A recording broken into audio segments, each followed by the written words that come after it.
¿Es?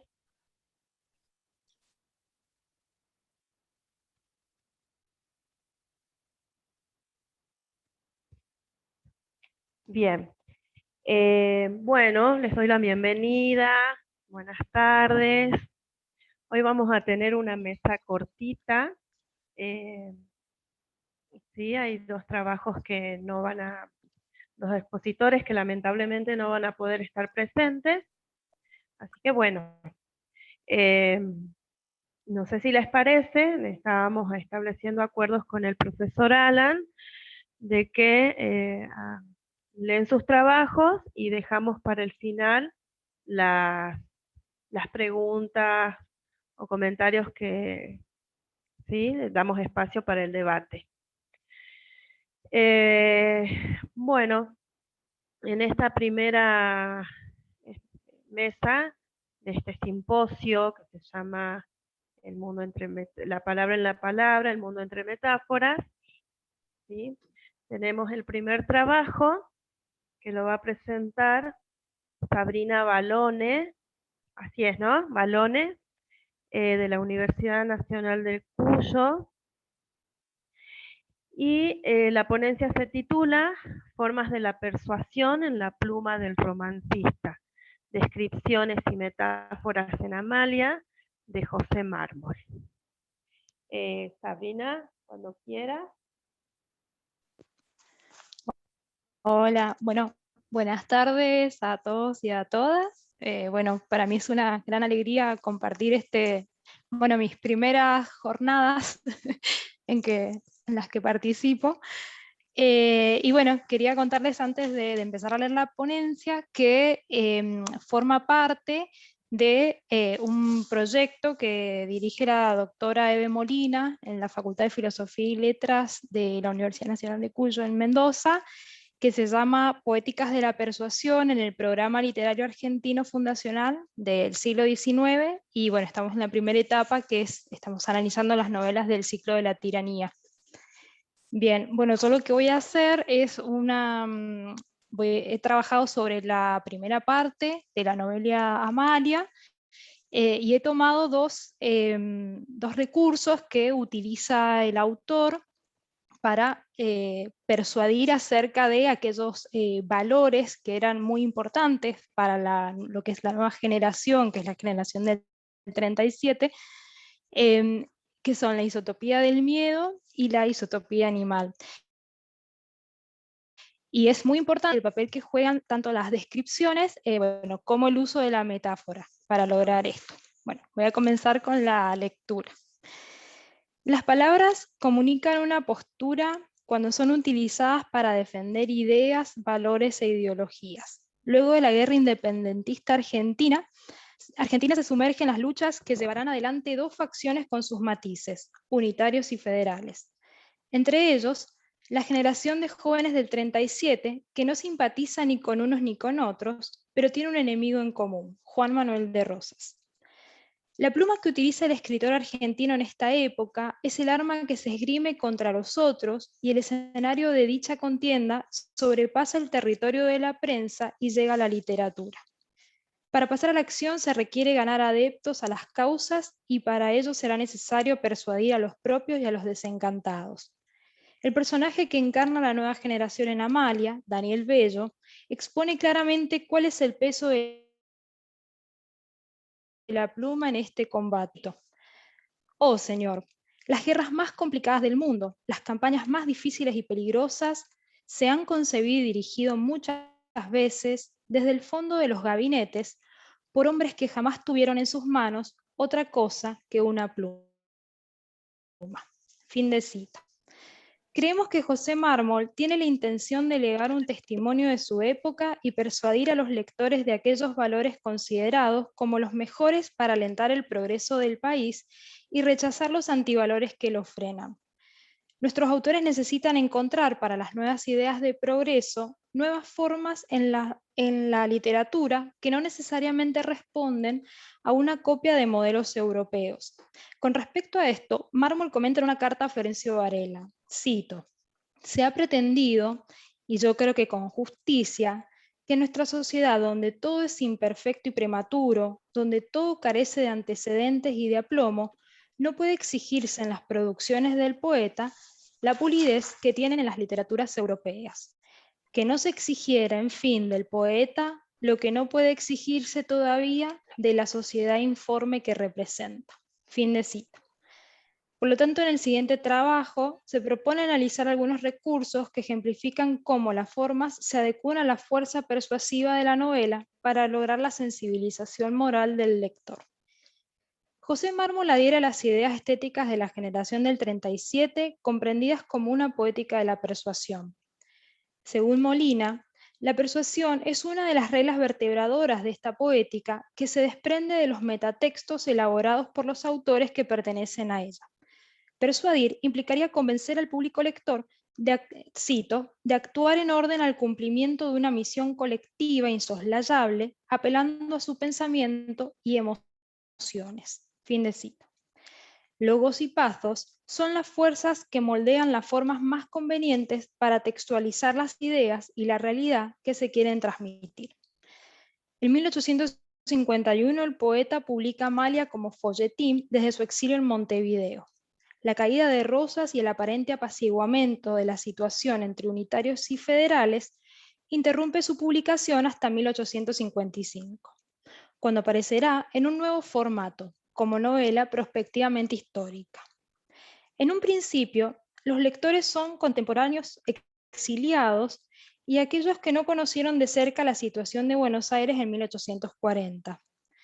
Pero una vez derrotado Juan Manuel de Rosas en Caseros y ante el ascenso al poder de Justo José de Urquiza, cobra mayor importancia la idea de integrar ese pasado en vista a las futuras generaciones. Mármol no es ajeno a los límites de escribir sobre la historia reciente. La tensión entre la pluma del novelista y la del historiador suscita en él la siguiente reflexión. Cito: la pluma del romancista no puede entrar en las profundidades filosóficas del historiador, pero hay ciertos rasgos, leves y fugitivos, con que puede delinear, sin embargo, la fisonomía de toda una época y este pequeño bosquejo fácilmente podrá explicar, lo creemos, los fenómenos sociales y políticos que aparecieron en pos de esa fecha en lo más dramático y lúgubre de la dictadura. Fin de cita.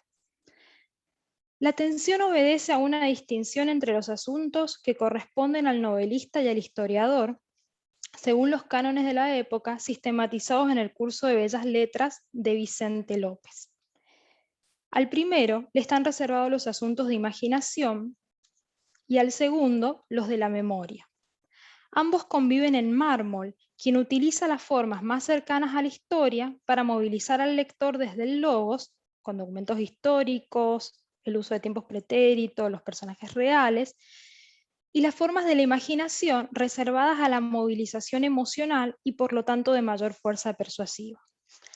Del eje vertebrador de la persuasión se desprenden dos reglas: la comprensión crítica de la realidad y la sensibilización moral.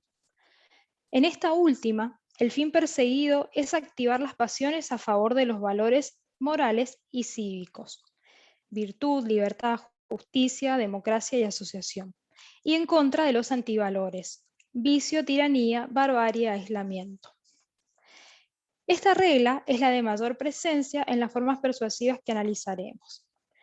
En el curso de Bellas Letras, Vicente López define la elocuencia del siguiente modo: la elocuencia es la vida del discurso. Todo su poder se funda en la habilidad que ella da para usar de la palabra, de modo que resulten agitadas y comprometidas en favor del orador las convicciones, las pasiones y las afecciones de los oyentes. La elocuencia es, pues, el poder de la palabra para convencer y para conmover, puesto en acción por una persona cualquiera. Fin de cita. Este modelo de elocuencia se encuentra operativo en Amalia, puesto que el escritor no se limita a narrar hechos históricos para convencer acerca de determinadas ideas, sino que despliega distintas estrategias para conmover al lector. En esta época, el antiguo orador es el escritor que, gracias a la creación de los periódicos, puede llegar a un público masivo. Este debe tratar asuntos solemnes: Dios, ley, asociación y enseñanza. temas recurrentes en la novela en boca de los personajes que representan a la nueva generación como Daniel Bello y Eduardo Belgrano. El modelo de orador responde a nuevas dinámicas impuestas por la masividad y los nuevos medios de difusión de las ideas. Él mismo se vuelve representante del pueblo, tiene una función didáctica y esto le permite una proximidad con su público. ¿Qué formas busca el escritor para lograr una mayor proximidad con los lectores, pero con la distancia necesaria para tratar asuntos históricos? ¿Hay más que una recreación verosímil de los espacios? Vemos la primera descripción del Bajo porteño ubicada en el capítulo primero, denominado La traición. Cito: los que alguna vez hayan tenido la fantasía de pasearse en una noche oscura a las orillas del Río de la Plata, en lo que se llama el Bajo en Buenos Aires, habrán podido conocer todo lo que ese paraje tiene de triste, de melancólico y de imponente al mismo tiempo. Pero aquellos que hayan llegado a ese paraje, entre las sombras de la noche, para huir de la patria cuando el desenfreno de la dictadura arrojó a la proscripción centenares de buenos ciudadanos, esos solamente podrán darse cuenta de las impresiones que inspiraba ese lugar. Fin de cita. Diremos que la forma para acercarse al lector es la tercera persona del plural que configura un doble ellos, los emigrados y los nuevos lectores. La diferencia es notable cuando se introduce el adverbio solamente, puesto que de todos ellos, solo los exiliados como el escritor pueden dar cuenta de las impresiones de ese lugar. Así, Mármol consagra en su primera descripción de Buenos Aires la distancia y la cercanía necesarias que lo instauran como un narrador creíble, tanto en el plano novelado como histórico. La subjetividad de la experiencia del exilio moldea la descripción de este espacio tan conocido para el porteño de la época y lo recrea para aquellos que lo visitarán con su imaginación. Pero además se resignifica la atmósfera lúgubre por las circunstancias en las que se escapa, el año 40 en la tiranía de Rosas. Construye un pathos del espanto a partir de las adjetivaciones acumulativas que conforman una isotopía del miedo, la oscuridad, silencio, soledad, lúgubre y triste que caracterizan lo cierto de este espacio. El sentido de la imagen personal del lugar se traslada a la circunstancia histórica. Desde esa percepción del paisaje se capta el impacto en el ánimo social de la tiranía. Describir es la forma de construir la memoria de los que tuvieron que elegir entre el exilio o la muerte, si pensamos en un Mármol que representa su generación. Es una reconstrucción histórica del punto de vista de los prófugos que el narrador acerca al lector. De este modo, la experiencia de exilio se colectiviza, disminuye la distancia temporal y busca movilizar sensiblemente al nuevo auditorio. Si el contenido son las ideas sobre el exilio y la tiranía, las formas apelarán no solo a la verosimilitud, sino a la sensibilidad. Por un lado, dar forma a un cuadro verosímil del momento. Por otro, reconstruir los sentimientos que atraviesan esa realidad para direccionar al lector contra el antivalor tiranía. Esta es la soledad, el exilio, la tristeza, el escenario donde el joven Belgrano propondrá a sus compañeros con los que escapa de la mazorca resistir y luchar. Con respecto a la isotopía animal. Según un estudio sobre la metáfora de Elena Pérez y M. Alday, cito, en Argentina es recurrente el uso de metáforas zosémicas toda vez que este dominio animal sirve para caracterizar situaciones, esferas de la vida política y social, y en especial adversarios políticos. Fin de cita. Si bien el estudio se centra en casos periodísticos de la actualidad, ya encontramos en Mármol este tipo de dominio animal que aparece para caracterizar a los miembros federales de extracción popular. En Amalia, la imagen del potro salvaje es una de las metáforas utilizadas. Cito, dejaron sin freno a ese potro salvaje de América, a quien llamaron pueblo libre, porque había roto a patadas, no el cetro, sino la cadena del rey de España. No por respirar el aire de libertad que da la civilización y la justicia, sino por respirar el viento libre que da la naturaleza salvaje. Fin de cita. Esta reflexión sirve de conclusión a los capítulos cuarto y quinto de la primera parte, que presentan a dos personajes históricos cercanos a Rosas, Biguá y Cuitiño. El gaucho es representado por Cuitiño y los mulatos por Biguá. El comportamiento de ambos se encuadra dentro del dominio animal y en consecuencia será el modelo de la degradación moral atribuida en la novela a los sectores cercanos a Rosas. Biguá es introducido como objeto en una escena violenta del trato de Rosas con él, lo que amplifica su propia ferocidad, más racional y calculada que instintiva, ya que utiliza la ironía en el tratamiento de reverencia. Cito: «Pero, ¿qué diablos es esto?», exclamó, reparando en el hombre que dormía enroscado en un rincón. «Ah, padre Biguá, recuérdese su reverencia», dijo, dando una fortísima patada sobre los lomos del hombre. Fin de cita. Toda la caracterización llevará al lector a la forma de un animal. El pobre mulato, cito, miraba a su amo y se rascaba la espalda. Cito, sus dientes son chiquitos y puntiagudos. La actitud con Manuela es de enojo salvaje y sus modales en la mesa, vulgares, arrancando con los dientes un pedazo de carne de la costilla que tenía en sus manos. El trato que recibe de parte de su amo a la hora de comer es el de una bestia. Y siempre cambiando, cito, y siempre cambiando palabras con Biguá, a quien de vez en cuando tiraba una tajada. Fin de cita. Explícitamente, Rosas le dirá a su hija: «Son tus perros». La cualidad que retrata Mármol del potro es la que sirve de analogía con el pueblo que se ha liberado de España o con el pueblo que sigue a Rosas. Sin embargo, no mantiene el mismo sentido. El pueblo revolucionario y poco educado es como el potro porque busca volver por instinto a ser libre.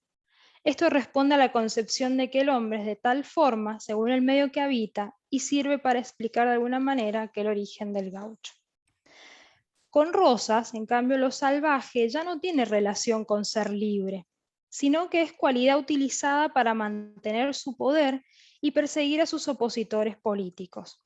Así, Rosas se transforma en amo domador y por eso los personajes que lo apoyan aparecen caracterizados como bestias, como sucede con Cuitiño. Cito: «Y dominando con el rayo de sus ojos la fisonomía de Cuitiño, en que estaba dibujada la abyección de la bestia feroz en presencia de su domador». Fin de cita. Su fisonomía es representada desaliñada, con el cabello desgreñado y un aspecto en su rostro salvaje que llega a un extremo cuando bebe con Rosas sin limpiarse la sangre de las manos. Esta característica se trasladará del individuo a todo el sector popular conformado por gauchos y mulatos. La interacción de los personajes recrea una escena que orienta al lector para aceptar la idea final del capítulo sobre la afinidad de Rosas con ese estrato social. La descripción que los caracteriza como animales causa el efecto de la despersonalización y la deshumanización del adversario. Mármol acentúa de esta manera el discurso maniqueo, la civilización del lado contrario a Rosas y la barbarie entre los adeptos a la causa federal. Moralmente, los personajes son abyectos y contrastarán con los seres que habitan la estancia de Amalia. Se refuerza la idea de la pérdida de la libertad y el comportamiento despótico en la imagen de domador domado o amo perro. La animalidad es la forma en la que encarna la visión de Mármol para quien el país se ha convertido en una jungla peligrosa, cito, de hombres bestiales a los que se resisten con bravura un puñado de defensores de la civilización. Para concluir, como se desprende de los análisis de la descripción del espacio y la isotopía de lo animal de la primera parte de Amalia, las formas noveladas presentan una fuerte carga persuasiva para alcanzar la sensibilización moral del lector a favor de los valores promovidos por la nueva generación. Tanto en la descripción del espacio desde la perspectiva de los perseguidos como en la bestialización de los opositores, se logra un efecto de amplificación del sentido negativo del despotismo ejercido por la persona de Rosas. pero desplazado de su figura hacia los espacios y las relaciones con el sector social que lo sigue. De este modo, va construyendo la idea de que los sujetos son utilizados como instrumentos para instaurar la tiranía y por lo tanto se deshumanizan. En este proceso, prevalece del lado contrario y la barbarie sería producto de esta naturaleza salvaje. Mármol no solamente se propone bosquejar, sino que elabora minuciosamente recursos que conmueven al lector ante el terror que se despliega en la época retratada en la novela. Los recursos apelan tanto a la sensibilidad como a la razón, a partir de las formas que apelan al logos, la introducción de la documentación histórica, y el pathos, lo que hemos analizado en este trabajo. La defensa de las ideas será más efectiva desde la pluma del novelista, ya que despierta en la mente del lector no solo la comprensión, sino la emocionalidad para poder revivir en su memoria la historia como la sintieron quienes la vivieron.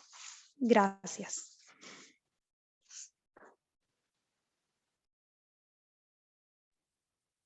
Bueno, muchas gracias, Sabrina.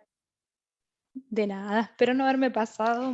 No, por favor. No, aparte estamos con tiempo porque como les decía, es una mesa que va a ser cortita porque hay 2 trabajos nada más. Así que por ahí lo positivo es que podemos tomarnos más tiempo, más tranquila. Bien. Alan, te doy paso. Bueno, de nuevo, buenas tardes a todas. El siguiente trabajo pertenece a Exemilia y Herrera Milagros de la Universidad de Catamarca y se titula Representación del espacio catamarqueño en poemas de María Emilia Sá. Así que la escuchamos, chicas. Bueno, buenas tardes, muchas gracias. Nosotros hicimos una presentación, no sé si la podemos compartir. ¿Sí? Sí, pueden compartir. Bien.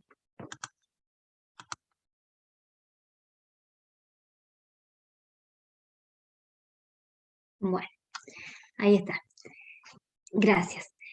Bueno, ya leyeron el título de nuestro trabajo. Nosotros trabajamos con un libro de una escritora catamarqueña que nació en 1918 en Valle Viejo, un departamento de nuestra provincia. Comenzamos la ponencia. A ver.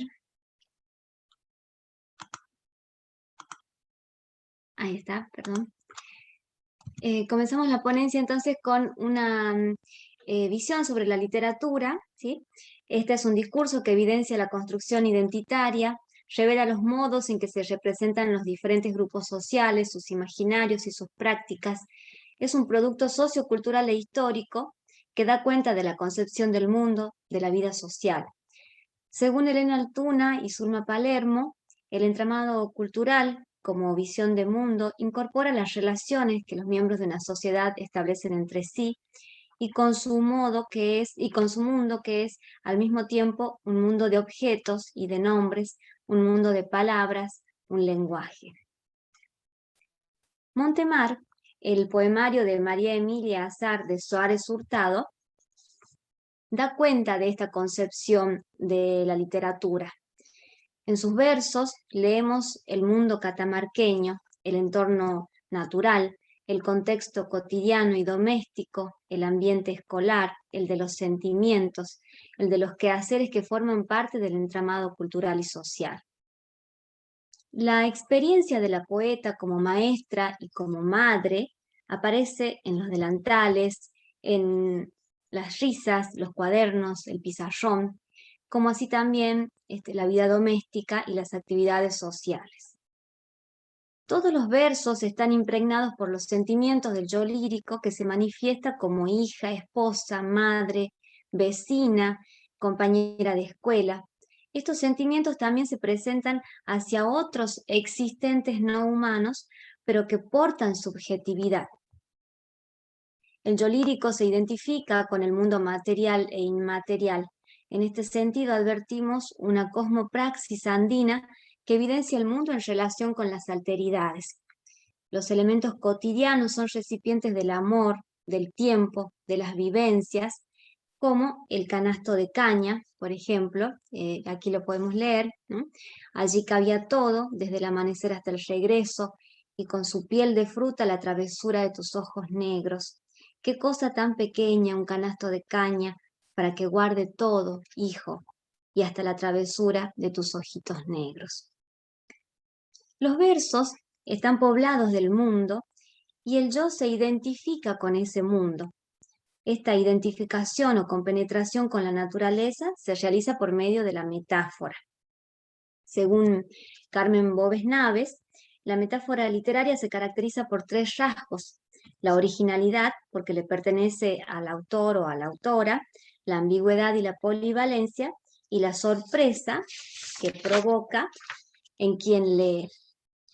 Cada rasgo se presenta en distintos elementos de la comunicación literaria: el poeta o la poeta, el poema, el lector o la lectora. Este recurso establece relaciones muchas veces inhabituales entre elementos para precisar o intensificar rasgos. Según Carmen Boves Naves, la metáfora puede ser objetiva cuando parte de la observación del mundo, puede ser subjetiva cuando presenta una asociación, una creación que es propia de quien escribe. Por otra parte, las metáforas también se pueden clasificar por las formas de presentación del lenguaje. En este sentido, Boves Naves propone la siguiente clasificación, ¿no? Metáforas ontológicas, que presentan un concepto, o diagramáticas, cuando evidencian un esquema de relaciones entre el referente y la referencia. Y también pueden ser cronotópicas, y en este caso se dividen en espaciales y temporales. Nosotros nos detenemos en la metáfora diagramática para analizar los versos de María Emilia. Este tipo de metáfora, cito, identifica los sentimientos o el alma con un término de referencia espacial objetiva y va describiendo las fases o aspectos de la vida afectiva por medio de los espacios o partes físicas del referente. Fin de cita. Así, por ejemplo, en La encomienda, el yo lírico, identificado con una madre, envía nísperos a su hijo. Por el uso de las metáforas diagramáticas, este objeto se convierte en un recipiente de amor y de recuerdos. Los nísperos llevan la vida cotidiana y el mundo natural que tejieron los momentos compartidos entre la madre y el hijo. En primer lugar, encontramos una primera metáfora: los primeros nísperos llevan el sol de julio. Y a partir de esta metáfora, se despliega una red de relaciones afectivas entre madre, hijo, casa, naturaleza. Así el texto nos presenta, además de metáforas diagramáticas, una serie de paralelismos entre el referente y las distintas referencias que va sumando. Por esto el poema conforma una serie de metáforas continuadas. De esta manera los nísperos no solo llevan el sol de julio, sino también los aromas, los sonidos, los espacios, los colores, los sabores, las flores, los árboles, la acequia, y en suma el amor maternal. La encomienda fusiona todos los sentidos por medio de las metáforas. Cito: van también el patio y la dama de noche que trepaba con sus pañuelos blancos, y el lapacho y la siesta sin olvido, va la acequia, va el naranjo, va la casa en los nísperos, van las palabras que el corazón pronuncia sin poder acallar, hay nísperos maduros, mamá. En este poema entonces advertimos la identificación de los sentimientos con una referencia espacial objetiva, la casa rodeada por la naturaleza.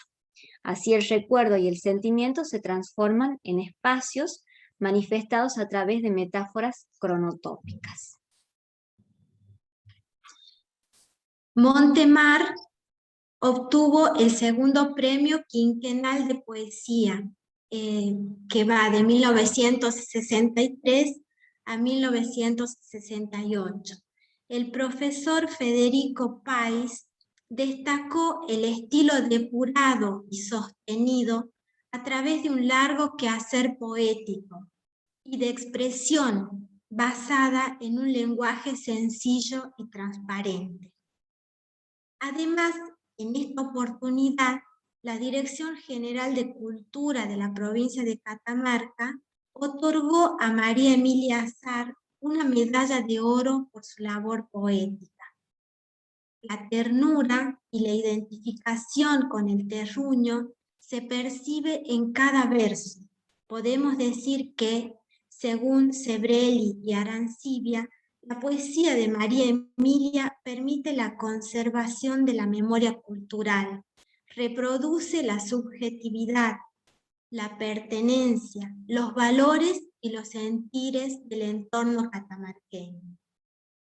La mirada amorosa del mundo no solo se detiene en la naturaleza, sino también en los productos que caracterizan nuestra región andina, como el poncho de Vicuña. Cito: y un paisaje de piedra, viento y nieve se entrega en tus padejos.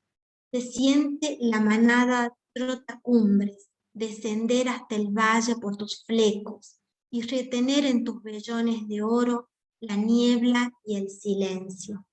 Un humo de yareta y doradilla te ha venido siguiendo desde el cerro. Las manos que te hilaron saben de noches largas junto al fuego. Fin de cita.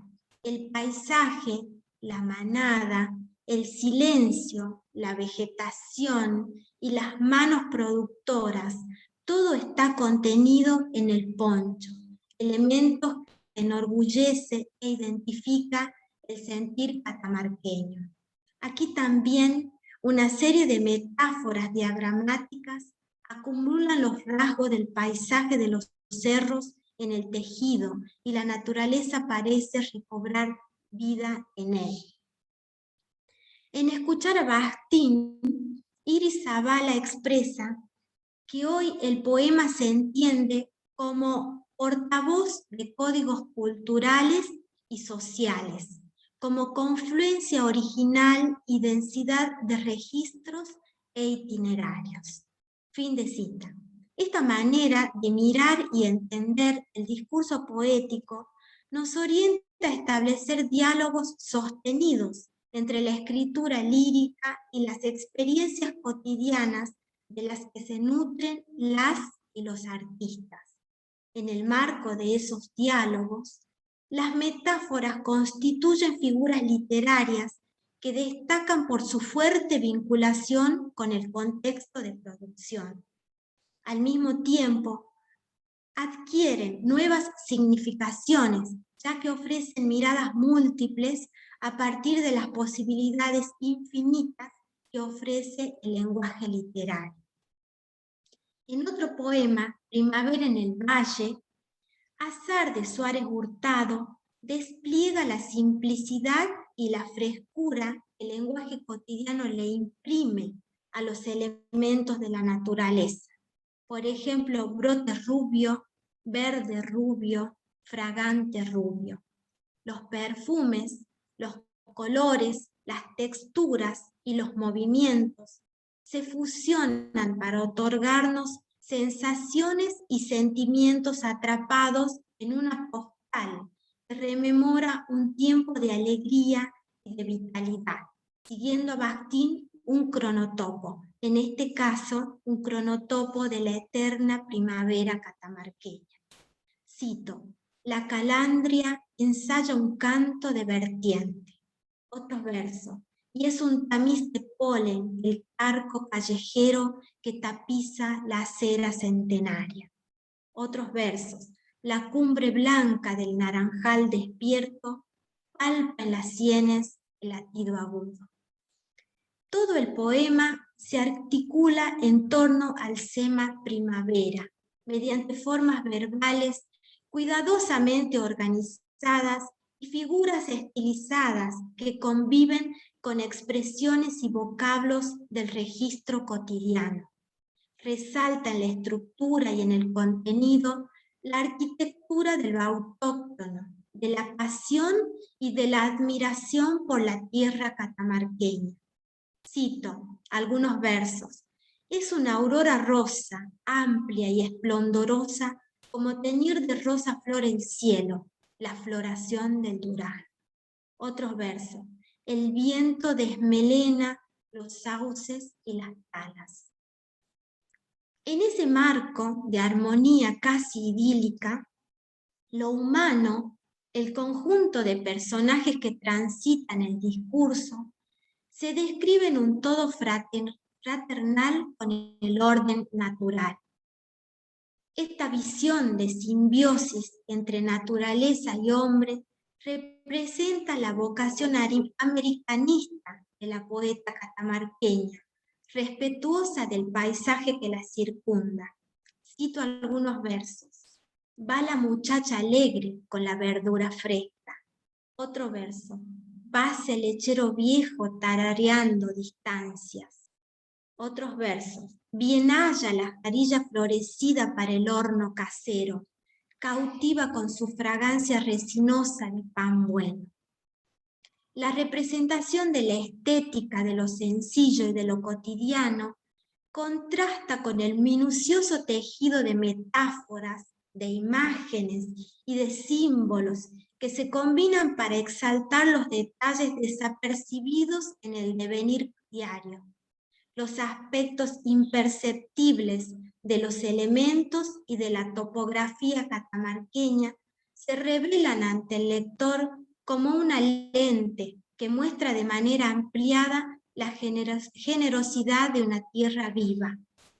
Cito algunos versos. Hay apuro en la tierra. Otros versos.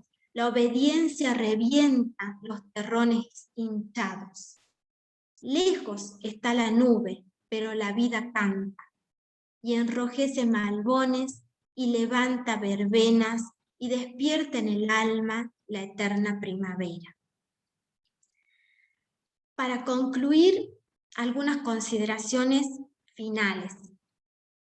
Con este breve recorrido, podemos advertir que la metáfora de María Emilia es el resultado de una percepción intensa del mundo que la rodea, de una visión detallada y amorosa que se identifica con el hacer catamarqueño. En sus versos, las metáforas literarias son originales, son insólitas y sorprendentes. Son creaciones de la poeta que no pueden repetirse por otro hablante y en otro contexto.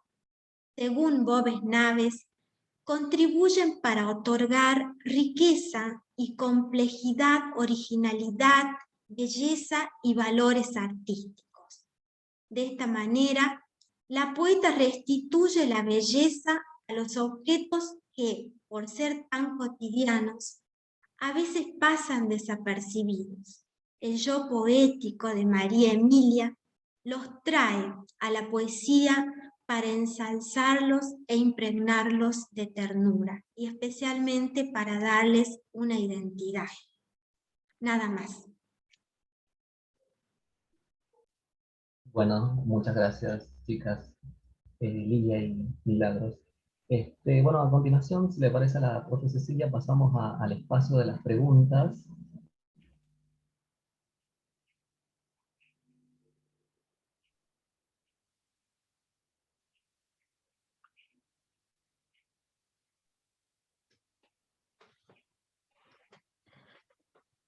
Bueno, si me permiten, más que preguntar, voy a felicitar a las tres expositoras, que veo que son jovencitas, y yo, bueno, con años ya en estas lides, porque han estado muy bien, muy tranquilas, han sido tan claras que creo que no nos quedan dudas por eso, y en particular a las jóvenes catamarqueñas, agradecerle que nos hayan traído esta primavera en el valle justo en estos días, que está empezando ya a aflorar todo el oeste andino. Yo hablo desde Mendoza. Muchas gracias por presentarnos una escritora que quizá de otra forma no hubiéramos conocido. Muy, muy bella la poeta y muy linda la exposición, así que agradezco. Bueno, Sabrina es discípula, así que no voy a hablar de ella ahora. Sí. La felicito porque su primera experiencia ya ha estado muy bien, muy tranquila. Del trabajo tendrán que opinar ustedes, por supuesto. Gracias. Bueno, no se notó que era la primera experiencia. Yo también muy, muy tranquila y muy clara. Uno, bueno, quizás yo me dedico a la lingüística, entonces quizás uno al dedicarse siempre a elige el camino dentro de las letras, se va alejando de otro. Y por ahí, un poco alejada de lo que es la literatura. Entonces cuando Sabrina hablaba de Amalia, que fue uno de los libros que yo leí, no sé, habré tenido 10, 11 años, era chiquita, la verdad que lo tenía en el olvido. Y ahora, bueno, con todo esto que estaba escuchando, de los dos trabajos, no sé, creo que podemos reafirmar el tema de cuando creamos este simposio sobre el tema de la metáfora, era justamente para un poco desterrar la idea o alejar la metáfora del ámbito donde siempre se la asoció, generalmente se la asoció, que es al discurso solamente poético, como un recurso estilístico, ¿sí? de la poesía, y ver cómo es un recurso que tenemos a mano, que se usa comúnmente, y que atraviesa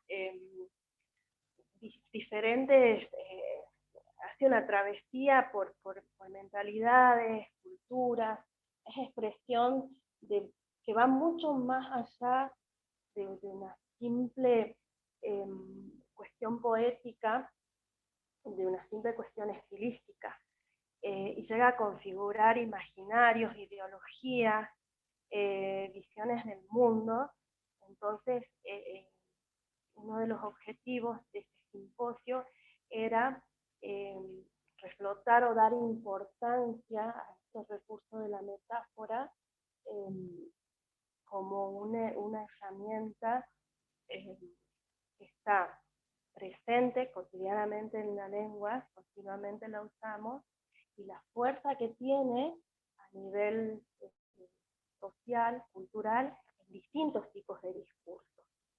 Desde el poético hasta, bueno, todos los demás. ¿Sí? Así que, bueno, coincido en que han sido dos trabajos sumamente claros, muy claros, y muy lindos trabajos. También mi agradecimiento a las expositoras catamarqueñas, que por ahí es tan lindo esto de acercarnos poetas locales, que quizás de otra manera uno no los llega a conocer, ¿no? Qué bien. Muchas gracias, chicas. No sé quién más. Tenemos espacio, tenemos tiempo para comentarios, para preguntas.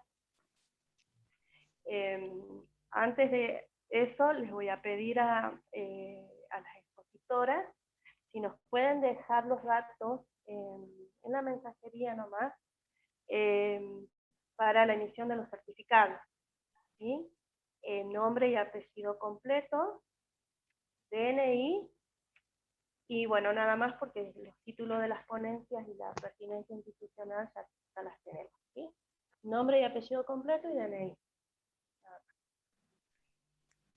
Bueno, muchas gracias por los saludos, por los mensajes tan alentadores. Me gustó mucho la presentación de Sabrina, coincido, no se sintió ni la incomodidad ni los nervios de una primera presentación, creo que estuvo sólida. El trabajo fue muy interesante. Yo también, como explicó Cecilia, hace mucho que no leo a Amalia y me gustó escuchar una mirada desde otro punto de vista, desde algunas otras teorías y otros paradigmas más más actuales, una mirada diferente. Y bueno, y también es un placer conocerla a Eve. Yo no tenía la posibilidad de conocerla, leí algunos de sus artículos, así que creo que es un muy buen día.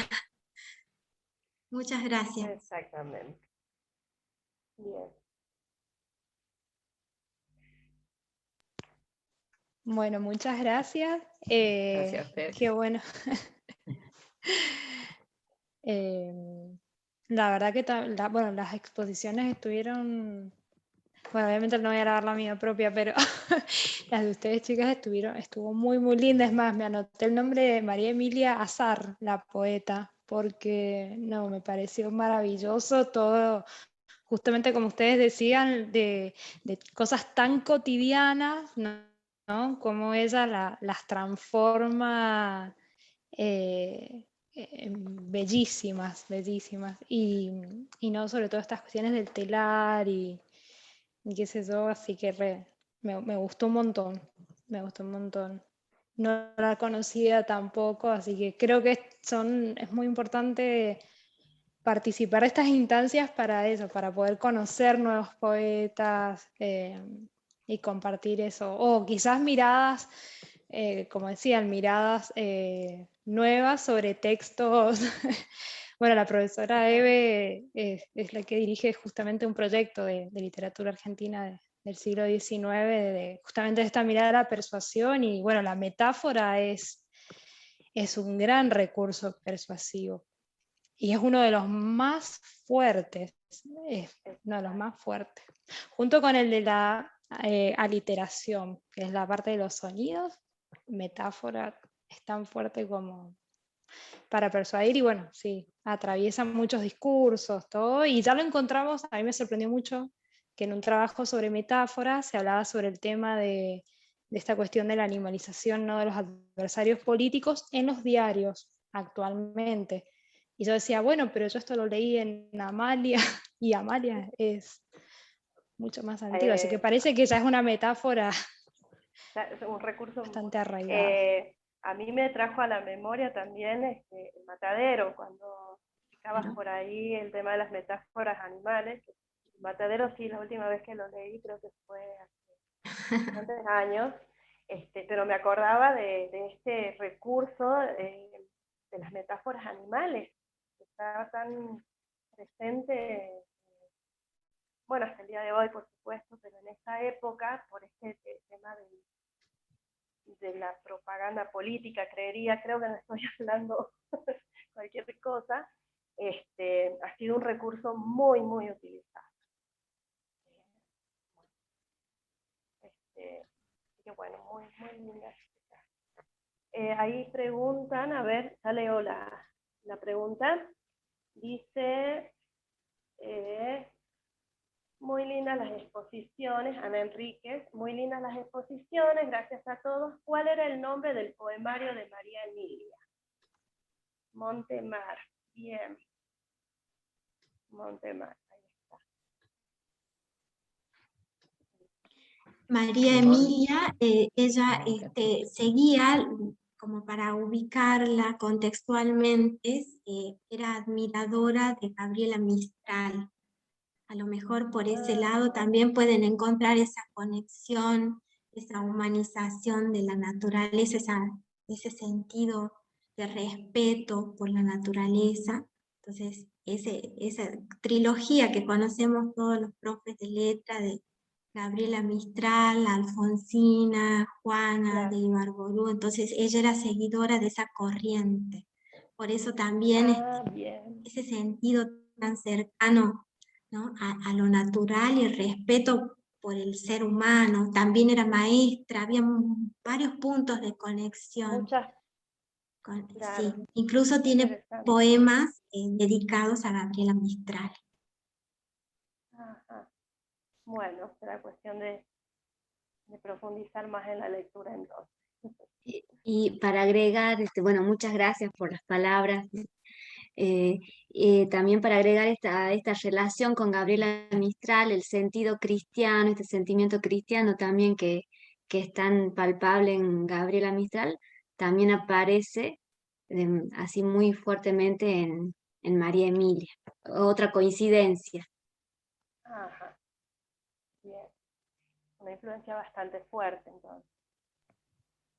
Sí, y muy interesante si el año de publicación es 1977, digamos, en una época muy convulsionada, muy violenta, Ujú. que bueno que pueda rescatar la belleza de lo sencillo, de los afectos, de poder recrear ese mundo que también es tan importante y que a lo mejor el resto de la violencia opacaba o, o parecía que era la única voz posible, ¿no? Una forma también de recuperar la sensatez que en los momentos de Ujú. violencia suele perderse, ¿no?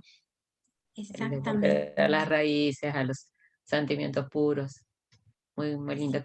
Yo creí, le había entendido que era como más bien de la década de 1910 o 1920, pero no. Están diciendo Ella que nació 77. en Ah, 1918 y claro. falleció en el 2009. Ah, hace Entonces, poquito. es relativamente poco. Y pero el 77 es una fecha clave digamos, en su vida literaria. Así Claro. que sí, yo creo como usted ve que ha sido una manera de, más allá de que estamos hablando de la década del 70 y de la dictadura militar, ¿verdad? De eso hablamos, de los tiempos Sí, sí, convulsionados del 70. Creo como usted que fue una manera de regresar de sentirse contenida y de contener en este ambiente de lo sencillo. Mucha gente cree que en Catamarca no hubo episodios relacionados con la dictadura, pero sí los hubo y muchos. Sí. Así que, bueno, ese es y otro. claro, y en el título, Montemar es como querer unir, reunir lo que podría parecer dos opuestos, que sería el mar y la montaña, digamos. Ahí también está esa idea femenina, diría yo, ¿no? De tratar de reunir a todos y de no marcar las Ujú. diferencias. Sí. ¿Qué otros títulos tiene esta poeta? Bueno, tiene otras obras muy interesantes. Hay una que se llama, y ella dice Malela, que es son un juego, varios textos como rondas, cuentos infantiles, también, porque ella era maestra rural. Y ese texto, ese libro también ha recibido algunos premios. Y no recuerdo el nombre de otro texto, uno de los primeros de unos poemas, pero son poemas que para la época eran como bastantes revolucionarios porque son poemas eróticos, también muy interesantes. Todavía no nos hemos acercado a la revisión de esos textos, pero también son muy interesantes. O sea, una poeta integral. Integral, como las de Bien femenina en todos los aspectos. muy Muy bien. femenina, sí. También para agregar con respecto a lo que usted decía, profe Eve, sobre esta necesidad de unir o esta intención de unir que se advierte en el título del libro, varios textos también hablan de la patria en este Montemar, ¿no?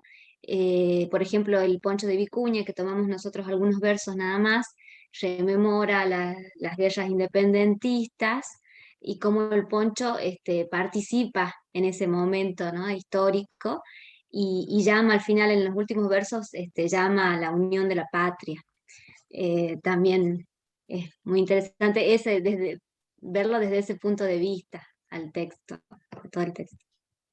Claro, es que, porque digo yo esto de las mujeres, porque lo estamos viendo con las novelas del ciclo de la tiranía, o sea, todas las novelas, que es una veintena de novelas que se escribieron sobre Juan Manuel de Rosas en la década de 1850, y ahí vemos que los varones sí tienen esa mirada más política de uno versus los otros, en cambio en las mujeres, Gorriti, Juana Manso, Eduardo Mansilla, siempre respecto a las guerras civiles tienen una mirada más de tratar de comprender a los sufrientes, a las víctimas de esta guerra y de decir, bueno, no, la guerra entre hermanos no puede ser bueno, de ahí no puede salir nada bueno, y lo importante de mantener la familia, de la unión, digamos.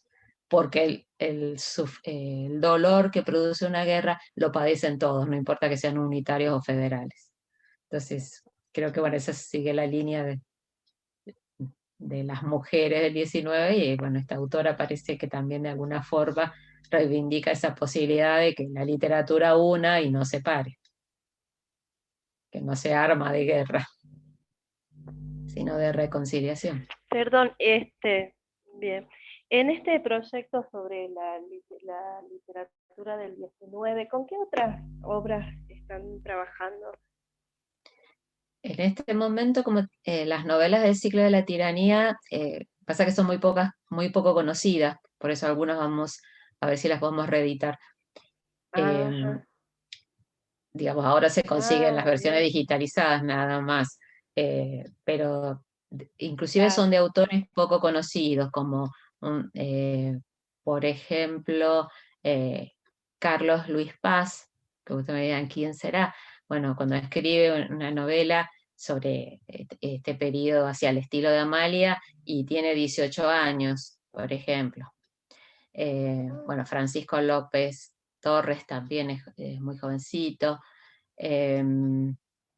Hay una novela que se supone que es de Estanislao del Campo, pero está publicada con las iniciales del C, así que no es totalmente seguro, pero lo más probable es que sea de Estanislao del Campo, pero no totalmente seguro no. Después hay otras novelas, por ejemplo, de un francés, Feliberto Pelissot, que vivió 15 años en Buenos Aires y escribió 2 novelas sobre los misterios de Buenos Aires, y otra novela sobre Camila O'Gorman, sobre la historia de Camila O'Gorman. Es bueno, una interpretación muy particular hacia el francés. Lo escribe en francés e inmediatamente lo traducen y se publica en Buenos Aires. Son todas novelas publicadas entre el 56 y 57, cuando están todos los juicios también en ausencia de Rosas, cuando se saca, por ejemplo, la ley de que se prohíben las ejecuciones de mujeres por si están embarazadas, que entonces no se pueden fusilar más mujeres o no hay pena de muerte para las mujeres por ese motivo, por la causa de Camila O'Gorman. Después, bueno, ahora se me olvidó el otro nombre. Y las mujeres las vamos a trabajar más, que sería sobre todo las distintas ediciones de Los Misterios del Plata de Juana Manso, y la de Gorriti en comparación con los varones, esa va a ser como un segundo momento. Ahora estamos viendo, porque primero lo que hemos hecho es sistematizar esta poética de la persuasión, un poco, bueno, la sistematización de la teoría literaria de la generación del 37, que no estaba sistematizada. Uno conoce ciertos textos, pero estaba más asociado a lo político. Entonces hicimos el relevamiento desde los metatextos literarios, de la visión de la literatura. Entonces ahí es donde sale que esta característica de la persuasión es fundamental. Lo estamos trabajando también, por ejemplo, con el Matadero, con el Facundo, porque son los modelos y son los que nos dan también muchos elementos de la persuasión. Pero se me olvidó. No, quería decirte otra novela, ahora no. Bueno, un problema de cansancio mental que tengo, estoy olvidada de lo más obvio que son las novelas. Otra interesante, la de, no, ya me acuerdo, de Toribio Arauz. No tengo más datos que el nombre y apellido, pero es una novela muy interesante que se llama Aurora, que es sobre una mujer que en un momento decide o piensa que hay que matar a Rosa, que es la única forma. Entonces, como toda la mujer se convence que lo tiene que matar. Después, bueno, va a encontrar los argumentos para decir, no lo puedo ir a matar, pero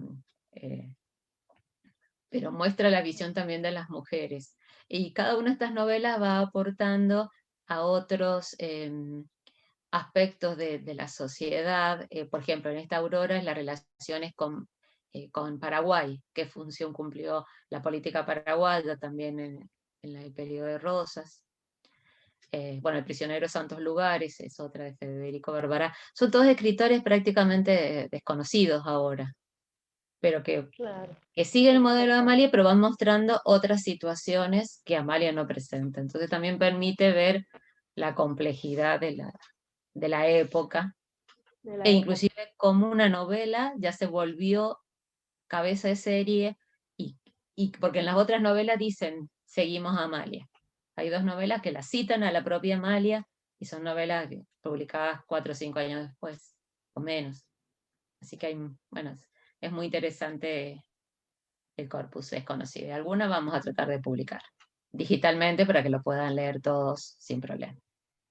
Y vean que hay más sería muy novelas de las que interesante. se cree. Ese es el planteo, básicamente. Que no es solo Amalia. Exacto. Gracias por permitirme hacer propaganda del proyecto. No, por favor, a ustedes. Muy interesante, muy interesante. Bueno, bueno, no sé si hay más comentarios, preguntas, dudas. Hemos terminado antes porque la mesa era a las 3:30 de la tarde, hasta las 3:30 de la tarde. Volvemos a las 4 de la tarde, tenemos una segunda mesa en este simposio. Así que bueno, si nos volvemos a ver, mejor. Y el día viernes seguimos con el simposio, con las otras 2 mesas que quedan. ¿Sí? Así que bueno, mil gracias. Gracias por la voluntad, la participación, comentarios y los aportes. Tan interesantes. Gracias Bueno. a ustedes por rescatar la metáfora. Que también, Muchas claro, gracias. que a veces son esos detallitos que parece que ya todo el mundo lo sabe y que ya se ha dicho todo, y No. hace falta ese tipo de simposio no, para volver a... no. Uy, Exacto, felicitaciones. exactamente. Bueno, Cecilia, muchas dejamos gracias. por acá, por el Sí. chat, los datos que nos pediste, nombre completo y DNI. ¿Así es? ¿O en dónde los Sí, dejamos? nombre completo y... No, por acá por el chat. Nombre completo y DNI y ya quedamos todos. ¿Sí? Pero nada más que las expositoras, ¿no? Las expositoras, exactamente, para emitir el certificado. Bueno, sí. A ver, ahora copio. Los que Bien. estamos como adherentes supongo que seguirá otro camino. Sí, ahí ya los chicos, los que están encargados del tema de la certificación, ellos ya tienen los datos para los asistentes y todo lo demás. Todos van a recibir su certificado. Así que, bueno, al finalizar la jornada ya más o menos les diremos cuándo va a estar todo disponible. Creería que la semana que viene. ¿Sí? Bueno, hasta pronto, hasta la próxima Gracias, sesión. hasta luego. Bueno, muchas gracias. Muchas Nos vemos. gracias.